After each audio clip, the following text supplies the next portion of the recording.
President Donald Trump says he has signed a bill requiring his administration to release government-held documents related to the late convicted sex offender Jeffrey Epstein. Trump, who had initially opposed the measure, reversed course as the legislation gained momentum in Congress. He announced the signing on his Truth Social platform, declaring he had just signed the bill to release the Epstein files. The move follows comments from U.S. Attorney General Pam Bondi, who vowed maximum transparency after both chambers of Congress, now under Republican control, voted to mandate the release. Bondi confirmed the Justice Department will publish its Epstein-related materials within 30 days, as the law requires. The release is expected to shed new light on Epstein's activities before and after his 2008 conviction. Joining us now is Shruti Dasgupta. She is an international affairs expert and she joins us live from New Delhi. Shruti, thank you very much for joining us here on the program. Shruti, Trump has forced now the full release of the Epstein files, a complete U-turn to his previous stance and cause of much controversy. What does this tell you about the political calculation behind such a move, and why now? Well, we've discussed this, I think, in our last conversation, Thomas, where I said that there is a clause to it where it says until and unless a particular information of the Epstein files is going to hinder an ongoing investigation, in that case, the Department of Justice under Pam Bondi can withhold that particular section of the files as legally, bindingly, or legally hold back from the public scrutiny. So passing in both House and Senate, signing by Trump is just political gimmick as of now, until and unless an uninterrupted flow of information is given to the American people in the name of Epstein files.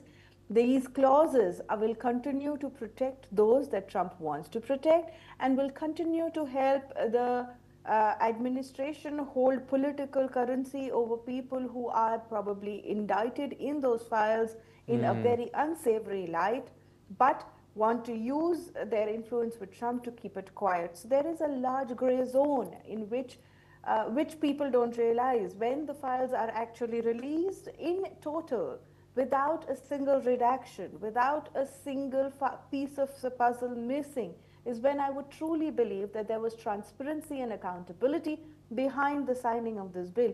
I highly doubt as of now that all of it will be released, maybe a small parcel of it, maybe the parcel that would implicate Democrats more than the Republicans, but I do not think that there will be a full transparency with the release and the signing of this particular bill.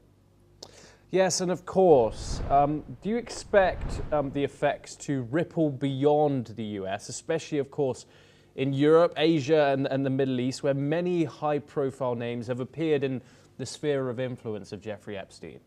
You're completely right, because there were emails that were shared by Democrats, I think in the past week or so, where there were names of diplomats from various countries attending to parties. Now, what kind of parties is a different question. Those emails just spoke about being invited to particular events, or that particular section of people there for a particular event also being hosted by Epstein.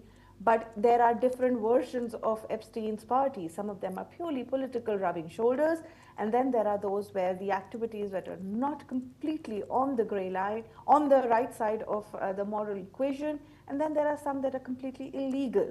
So which parties were the ones where the people were, transacting in flesh trade, were interacting with minors? That is something that would be very, very controversial. The reason why both the Republicans and the Democrats earlier had wanted to sit on this landmine was because the ripples would not just resonate throughout America. It will affect every single world leader or diplomat. So the circles are going to be very edgy to see exactly which names are going to be withheld and which names are going to come out, and who actually the Trump regime under Pam Bondi is going to protect under the Department of Justice and its gray zone.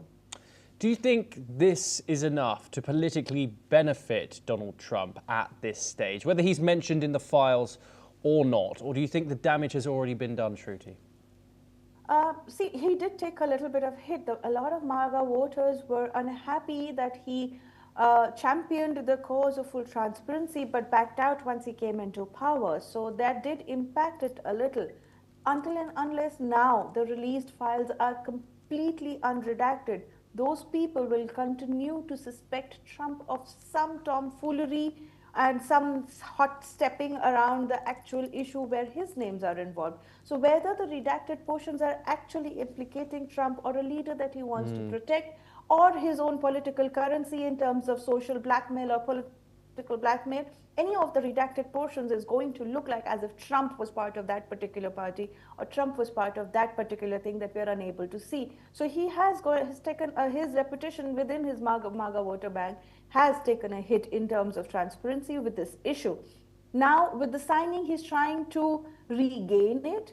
Some of them will fall for it, and some of them will continue to sit on the fence and watch how the files are released and who or which names are being named. Yes, Shruti, do stay with us as we have further updates. But of course, moving over to the African region next, and activists have illuminated